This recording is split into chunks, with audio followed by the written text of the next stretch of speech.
जय हिंद। Welcome to my YouTube channel TS academy. This is Sujan यार। जैसे कि आपका पहला प्यार जो इतना मिला है नेशनल इनकम में, तो मैं भी चाहता हूं कि नेशनल इनकम के वाले वीडियो को और भी छोटे छोटे भागों में मैं बांटूं। तो आज का जो हमारा टॉपिक रहेगा वो हमारा रहेगा GDP। जो हमारा टॉपिक रहेगा वो हमारा क्या रहेगा, GDP। और ये नेशनल इनकम एक लंबा टॉपिक है, तो मैं अलग अलग पार्ट्स में डिफरेंट पार्ट्स में आपको बांट के छोटे छोटे भागों में बताता रहूँगा। ठीक, अब देखिए नेशनल इनकम में GDP आखिर होता क्या है। तो सबसे पहले GDP के बारे में देखते हैं कि क्या है। देखिए, एक अर्थशास्त्री था साइमन कुजनेट्स। एक अर्थशास्त्री था कौन? Simon Kuznets. इन्होंने सबसे पहले साइमन कुजनेट्स इन्होंने सबसे पहले जीडीपी दिया कि हाँ, अमेरिका की अर्थव्यवस्था को मापने के लिए एक मापन का प्रयोग किया। और सबसे पहले किसने किया था? साइमन कुजनेट ने। और 1935 से 1944 के बीच में उन्होंने ये मापन दिया कि हाँ, अमेरिका की अर्थव्यवस्था कैसी है। तो इस अमेरिका की अर्थव्यवस्था को पता करने के लिए इन्होंने एक मापन दिया जिसे हम क्या कहते हैं, GDP। और उसके बाद धीरे धीरे प्रत्येक देश ने लगभग अपने इकोनॉमी को मेजरमेंट करने के लिए GDP का प्रयोग करना चालू किया। और हमारे साथ में भारत भी आज GDP के आधार पर अपना वो मापन करते हैं।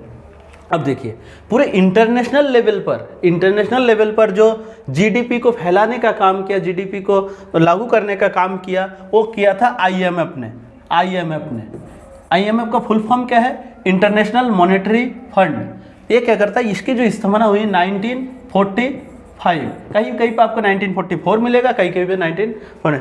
29 कंट्री मिलकर हस्ताक्षर किए थे और उसके बाद IMF का गठन हुआ था। तो सबसे पहले GDP किसने दिया? साइमन कुजनेट्स ने, अमेरिका की अर्थव्यवस्था को मापने के लिए। उसके बाद उसको अंतर्राष्ट्रीय लेवल पर, इंटरनेशनल लेवल पर जो फैलाने का काम किया वो किसने किया? वो किया IMF ने, इंटरनेशनल मॉनेटरी फंड ने किया। उसके बाद इसकी जो IMF की जो स्थापना हुई 1945 और 29 देशों ने हस्ताक्षर करके उसने ये IMF का गठन किया था। तो ये हुआ आपके IMF के बारे में। अब देखिए आखिर GDP होता क्या है।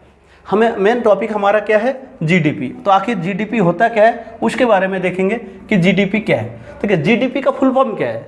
Gross domestic product. ग्रॉस मतलब शकल, और D मतलब डोमेस्टिक, P मतलब प्रोडक्ट। तो शकल घरेलू उत्पाद। देखो शब्दों से ही पता चल जा रहा है, शकल घरेलू उत्पाद। जैसे हम टोटल बोलते हैं, टोटल मतलब कुल, उसी तरह शकल होता है। शकल इकोनॉमिक्स में कुल को शकल बोलते हैं। अब देखिए, एक वर्ष में, ध्यान दीजिएगा, एक कीवर्ड है, एक वर्ष में एक निश्चित सीमा। उसी तरह ये कीवर्ड है निश्चित सीमा के अंदर उत्पादित समस्त वस्तु एवं सेवा के अंतिम मूल्य को, ये जो कीवर्ड यदि किसी बच्चे को समझ में आ गया तो उसका GDP क्लियर हो गया। क्या? एक वर्ष में एक निश्चित सीमा के अंदर उत्पादित समस्त वस्तु एवं सेवा के अंतिम मूल्य को क्या कहते हैं हम? GDP। थोड़ा इसको देखते हैं, इसमें क्या क्या बोला गया। सबसे पहला तो टॉपिक आपका एक वर्ष लिया गया। पहला टॉपिक क्या लिया गया? एक वर्ष। और दूसरा जो टॉपिक लिया गया वो क्या लिया गया? एक निश्चित सीमा लिया गया। एक निश्चित सीमा लिया गया। तीसरा क्या? वस्तु एवं सेवा लिया गया। वस्तु एवं सेवा लिया गया। और चौथा क्या लिया गया? अंतिम मूल्य। अंतिम मूल्य। ये 4 कीवर्ड है इस डेफिनेशन में। ये 4 कीवर्ड यदि आप बेहतरीन करके समझ जाओ तो GDP क्लियर हो जाएगा। देखिए, एक वर्ष तो आपको समझ में आ गया कि हाँ, एक वित्तीय वर्ष में जो वो किया जाता है, जो आकलन किया जाता है, एक वर्ष। अब देखिए निश्चित सीमा। आखिर ये निश्चित सीमा जो बोला गया, वो निश्चित सीमा आखिर किस चीज़ की बात की गई? वो निश्चित सीमा आखिर राजनीतिक सीमा की बात की गई। राजनीतिक सीमा की बात की गई। किस सीमा की बात की गई? राजनीतिक सीमा। देखिए, एक होता है भौगोलिक सीमा। ये जो भारत आप देख रहे हैं, ये जहाँ जहाँ से आपका बॉर्डर दिख रहा है, इसके अंदर जो भी उत्पादित होता है उसे हम भौगोलिक सीमा कहते हैं। लेकिन उसके बाद भी कुछ जगह ऐसे है जो हमारे समुद्री सीमा में भी हमारा हिस्सा है। कुछ जगह हमारे दूतावास दूसरे देशों में बैठे पड़े हैं, तो उस जगह को हम क्या कहते हैं? राजनीतिक सीमा। इसका मतलब ये जो निश्चित सीमा की बात की गई और राजनीतिक सीमा की बात की गई। तो इसका मतलब यदि कोई यहाँ पे मछली मार रहे हैं, यदि कोई यहाँ पे मछली मार रहे हैं, तो इसका मतलब क्या? ये हमारे राजनीतिक सीमा के अंदर आ गए। जो हमारे घरेलू मतलब क्या, ये जो हमारे भारत के अंदर है, तो भारत के अंदर जो जो उत्पादित हो रहा है वो तो हो ही रहा है, लेकिन साथ में जो राजनीतिक सीमा के अंदर भी जो निश्चित उत्पादित हो रहा है तो उसे भी हम जीडीपी में काउंटिंग करते हैं। तो एक वर्ष के बारे में समझ में आ गया। निश्चित सीमा अर्थात भौगोलिक सीमा के बारे में बात नहीं किया गया, राजनीतिक सीमा के बारे में बात किया गया। उसी प्रकार अब देखते हैं वस्तु एवं सेवा। देखिए इसमें सिर्फ और सिर्फ गुड्स को नहीं करते, सर्विस को भी देखते हैं। अब गुड्स और सर्विस में क्या अंतर है उसको हम उदाहरण से समझते हैं। देखिए ये क्या हो गया, ये क्या, एक गुड्स है, तो जाहिर सी बात है ये पहले एक कच्चे साधन के रूप में था, तो जो भी रिसोर्सेस हमारे कच्चे रूप में थे उस रिसोर्सेस का यूज करके हमने क्या किया, एक गुड्स बना दिया। तो जाहिर सी बात है ये जो गुड्स है जो अंतिम रूप ले लिया, मार्केट में आ गया, उसको हम क्या कहते हैं, जीडीपी में काउंटिंग करते हैं। ये कुर्सी देखिए ये जीडीपी में काउंटिंग होगा क्योंकि इसने एक वस्तु का रूप ले लिया।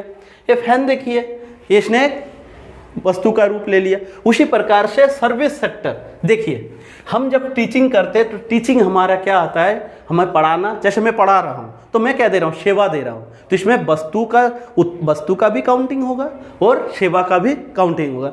देखिए डॉक्टर, यदि कोई डॉक्टर पर्चा, आप डॉक्टर के पास जाएंगे देखिएगा कोई सामान नहीं देंगे, एक पर्चा लिख के छोड़ देंगे, आप उसे डॉक्टर का फीस देते हैं। अच्छा क्यों देते हैं, क्यों, क्योंकि वो आपको सेवा दे रहा है, तो उसे भी हम काउंटिंग करते हैं जीडीपी में।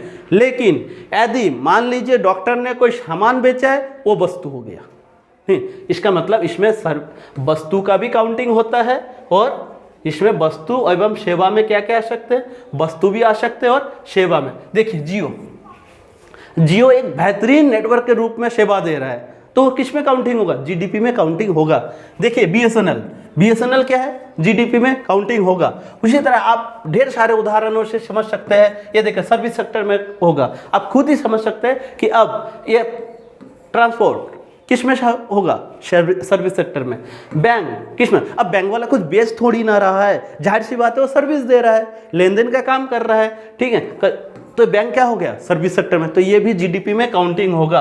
आप देख सकते हैं, हाँ ब्यूटी पार्लर ये किस में का, ये कोई सामान बेच रहा है क्या, नहीं, ये सेवा दे रहा है। तो इसमें आप अलग अलग एग्जाम्पल से आप समझ सकते हैं कि वस्तु एवं सेवा।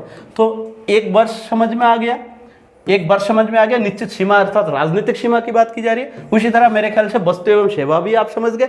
अब देखिए अंतिम मूल्य का क्या सीन है। अंतिम मूल्य मतलब क्या है, जब वस्तु मतलब कच्चे संसाधन अर्थात रिसोर्सेज में थे तब का मूल्य नहीं जोड़ा जाएगा, जब वो वस्तु बनके पूरा अंतिम मार्केट तक पहुंच जाएगा उसे तब हम कहते हैं कि अंतिम मूल्य। जैसे उदाहरण से हम समझ सकते हैं, आप खुद मोमो को ले लीजिए। अच्छा मोमो का क्या ऐसा होगा कि मोमो बनने से पहले वो मैदे के रूप में था, तो क्या आपका मैदे का मूल्य देते हैं क्या, नहीं, आप लास्ट में क्या देते हैं, जब हम मोमो खाते हैं तो मोमो का मूल्य देते हैं दुकानदार को, ना कि उससे जो जिससे बना है उससे अलग। एकदम अंतिम मूल्य उसे कहते हैं जब वस्तु को हम अंतिम रूप दे देते हैं और उसका जो मूल्य होता है उसे हम अंतिम मूल्य। अब समोसे को ले लीजिए, अब आप खुद ही सोचिए, समोसे में ऐसा कभी हो सकता है क्या, समोसे का हमने आलू खाया और बोलेंगे ना भाई साहब हम सिर्फ और सिर्फ आलू का मूल्य देंगे, हमने तो ये ऊपर वाली चीज़ खाया ही नहीं, ऐसा क्या हो सकता है, नहीं, हम पूरा मूल्य किसका देंगे, समोसे का। ऐसा तो नहीं कि खाली आलू का अंदर का आलू खाए और आलू का मूल्य देके चले आए, ऐसा कभी नहीं हो सकता। अर्थात वस्तु का अंतिम मूल्य। तो चार चीजें आपका कॉन्सेप्ट क्लियर होना जरूरी है एक वर्ष के अंदर, निश्चित सीमा, वस्तु एवं सेवा और अंतिम। ये चीज़ों के सारे चीज़ों का जो हम योग होता है वो हम सारे का सारा जीडीपी में काउंटिंग करते हैं। तो एक वर्ष में एक निश्चित सीमा के अंदर उत्पादित समस्त वस्तु एवं सेवा के अंतिम मूल्य को हम क्या कहते हैं, जीडीपी कहते हैं, अर्थात ग्रॉस डोमेस्टिक प्रोडक्ट कहते हैं। अब देखिए थोड़ा आप खुद डिसाइड कीजिए, जीडीपी में हमेशा याद रखिएगा जो भी हमारे घरेलू मतलब घर के अंदर अर्थात हमारे राजनीतिक सीमा के अंदर जो जो उत्पादित होता है वो भी एक वर्ष, वस्तु एवं सेवा, एक निश्चित सीमा और अंतिम मूल्य, उसे हम कहते हैं जीडीपी। अच्छा अब खुद सोचिए, अब कोई मान लीजिए कोई कंपनी, अशोका लीलैंड का कंपनी का नाम सुना होगा, तो अशोका लीलैंड ने $200 का काम किया है। अच्छा उसी प्रकार से एलजी, ये अशोका लीलैंड ने काम किया है, उसी प्रकार एलजी ने काम किया है। एलजी ने क्या है 50 का काम किया है, लेकिन वहीं पे ये दोनों ने कहाँ काम किया, इंडिया के अंदर काम किया। लेकिन वहीं पे एक कंपनी है जो मान लीजिए कोई भी एक विदेशी कंपनी ले लीजिए, वोडाफोन ले लीजिए, ठीक है, अब उन्होंने भी यहाँ पे काम किया, तो क्या सारा जीडीपी में काउंटिंग होगा? बिल्कुल होगा, क्योंकि हमारे घर के अंदर है। जो भी हमारे राजनीतिक सीमा के अंदर काम करेगा तो सारा का सारा काउंटिंग किसके अंदर होगा? हमारे जीडीपी के अंदर होगा। अब खुद सोचिए, आप इस सलमान बाबू को तो आप पहचानते ही है, ठीक है। अब आप खुद डिसाइड कीजिए, यदि सलमान खान यदि मान लीजिए जाके अमेरिका जाके पेंट का काम कर रहा हो, ठीक है, सलमान खान मान लीजिए पेंट का काम कर रहा, क्या वो जीडीपी के अंदर काउंटिंग होगा? बिल्कुल नहीं, जीडीपी के अंदर काउंटिंग नहीं होगा, क्योंकि वो हमारे राजनीतिक सीमा से बाहर काम कर रहे। वहीं पे मान लीजिए आयरन मैन हो गया, ठीक है, वो आयरन मैन आके मिस्त्री का काम कर रहे हैं हमारे भारत में। अच्छा, आप खुद ही सोचिए, मिस्त्री का काम यदि कर रहा है तो क्या जीडीपी में काउंटिंग होगा? बिल्कुल होगा। क्यों? क्योंकि हमारे घरेलू सीमा के अंदर काम हो रहा है। तो इससे आपको पता चल रहा है कि एक वर्ष के अंदर एक वस्तु, मतलब एक निश्चित सीमा के अंदर, एक वर्ष में एक निश्चित सीमा के अंदर वस्तु एवं सेवा के मूल्य को हम क्या कहते हैं? जीडीपी कहते हैं। तो ये छोटे छोटे उदाहरणों से आप समझ सकते हैं कि हाँ, जीडीपी क्या होता है। और जीडीपी के बारे में और भी जो इसकी गणना विधि है, अर्थात एनआई की निकालने की विधियाँ है, वो सारे विधि में छोटे छोटे वीडियो से आपको सामने लाने की कोशिश करूंगा। मेरे ख्याल से आज आपको जीडीपी के बारे में थोड़ा बहुत समझ में आ गया होगा। अब जीडीपी का जो नेक्स्ट पार्ट है वो मैं उसमें जीडीपी के बारे में, उसका गणना कि जीडीपी निकालते कैसे है, फिर जीएनपी, अलग अलग भागों में उसको निकालना आपको सिखाऊंगा, अलग अलग पार्ट्स में उसको बांट के सिखाऊंगा। थैंक यू, जय हिंद।